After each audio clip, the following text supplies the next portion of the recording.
Ya, semua makhluk dapat hidup, berkembang biak, dan hingga akhirnya terurai kembali di alam. Inilah ilmu yang mencari tahu tentang dari mana semua spesies bermula sampai akhirnya ada di sini. Inilah dia, biologi.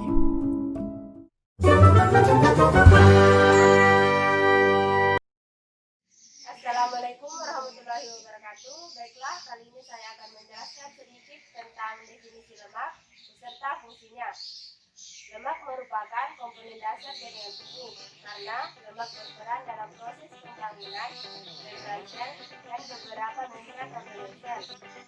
Adapun fungsi lemak yang pertama sebagai cadangan energi dalam bentuk sel-sel lemak. Kedua, melindungi tubuh dari perubahan suhu lingkungan sekitar. Ketiga, sebagai pelindung organ penting dan penanggulangan akibatnya. Dan yang terakhir sebagai pelarut A, E, dan E. Baiklah, saya akan menjelaskan tentang struktur lemak. Pada lemak, suatu molekul gliserol mengikat 3 asam lemak. Oleh karena itu, asam lemak adalah suatu trigliserida. Asam lemak yang terdapat di alam adalah asam maliniat, asam stearat, asam oleat, dan asam linoleat. Klasifikasi lemak. Senyawa-senyawa yang termasuk lipid membagi 3 golongan. Blor membagi 3 golongan besar. Yang pertama, lipid sederhana, kedua, lipid gabungan, dan yang terakhir, trifat lipid. Baiklah, saya akan menjelaskan 3 jenis lipid. Yang pertama fatty acid, asam lemak. Yang kedua gliserolipid, trigliserida. Dan yang ketiga gliserofosfolipid atau fosfolipid. Yang pertama, fatty acid atau asam lemak adalah asam lemak sendiri atom karbon berantai panjang yang memiliki 4-24 atom karbon, mempunyai gugus karboksil tunggal dan ekor hidrokarbon yang panjang yang menyebabkan kebanyakan lipidnya tidak larut dalam air sehingga berminyak atau berlemak.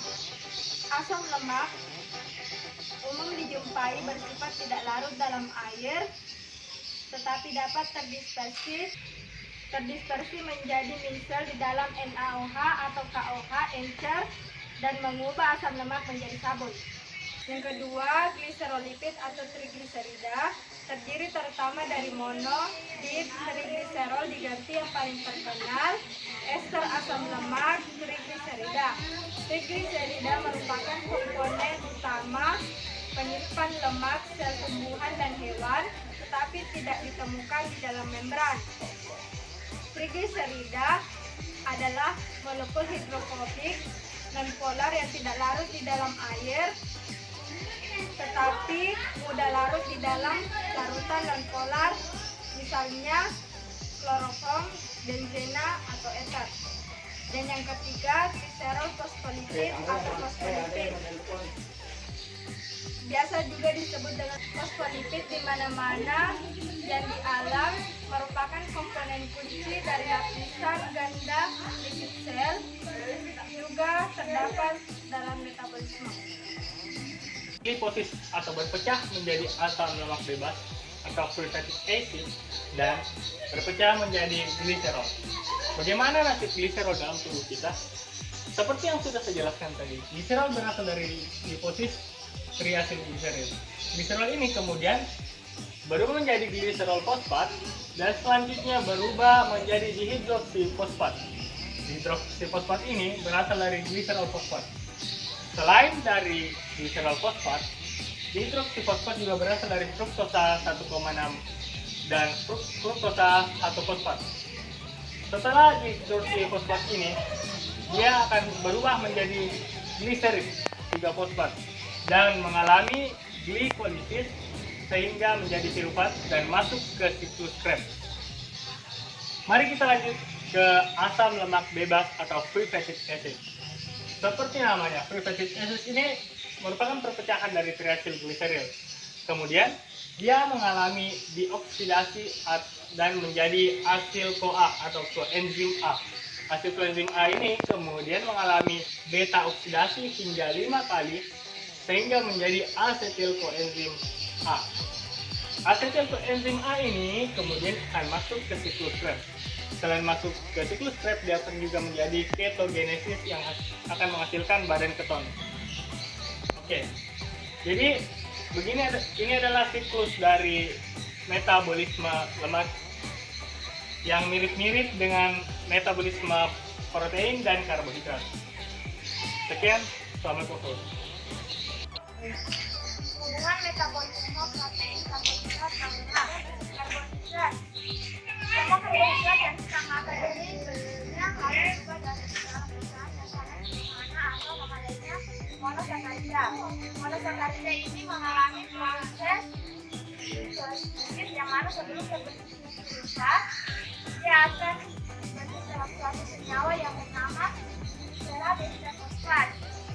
Nah, dari fosfat akan juga menjadi asetil KOA atau asetil KOA ini akan mengalami proses dekarbonisasi oksidatif. Nah, setelah menjadi asetil KOA ini, dia akan lanjut ke bawah melewati lemak. Lemak kalau dipecah itu akan menjadi dua jenis, yaitu gliserol dan asam lemak. Gliserol ini akan dipecah lagi menghasilkan bentuk yang berupa gliserol dehidrasi fosfat. Atau kata lainnya, gliserol ini akan masuk ke jalur glikolisis dalam bentuk gliserol. Selanjutnya asam lemak. Kalau asam lemak ini langsung diubah atau dioksidasi menjadi bentuk yaitu asetil KOA melalui sebuah proses beta oksidasi. Asetil KOA ini langsung ke tahapan siklus Krebs. Selanjutnya protein. Protein akan dipecah menjadi asam amino. Asam amino ini biasanya mengalami dua proses, yaitu deaminasi dan transminasi. Deaminasi ini adalah pembuangan gugus amino atau kerangka-kerangka karbon. Kalau yang transminasi ini adalah perpindahan posisi atau perubahan strukturnya akan menghasilkan jenis-jenis molekul asam amino yang lain. Bisa masuk langsung ke glukan dan bisa juga langsung ke asetil KOA dan melewati siklus Krebs. Atau bisa masuk melalui tahapan-tahapan yang lain seperti arginin, prolin, histidin, dan glutamin. Dan akan juga menjadi bentuk glutamat. Glutamat ini akan diubah menjadi alfa ketoglutarat. Alfa ketoglutarat ini merupakan tahapan dalam siklus Krebs. Kelainan metabolisme lemak. Yang pertama, obesitas. Obesitas seringkali terjadi karena kalori yang masuk lebih banyak daripada yang dibakar melalui olahraga dan kegiatan normal sehari. Yang kedua, defisiensi lemak. Akibat kekurangan lemak, berdampak pada produksi sel imun tubuh dan sel darah merah. Sering mengalami infeksi dan mengalami penyembuhan luka yang lama. Selain itu, kurangnya asupan lemak dapat mengganggu sistem saraf dan sistem penglihatan. Yang ketiga, hiperlipidemia. Kondisi ketika kadar partikel lemak lipid dalam darah tinggi.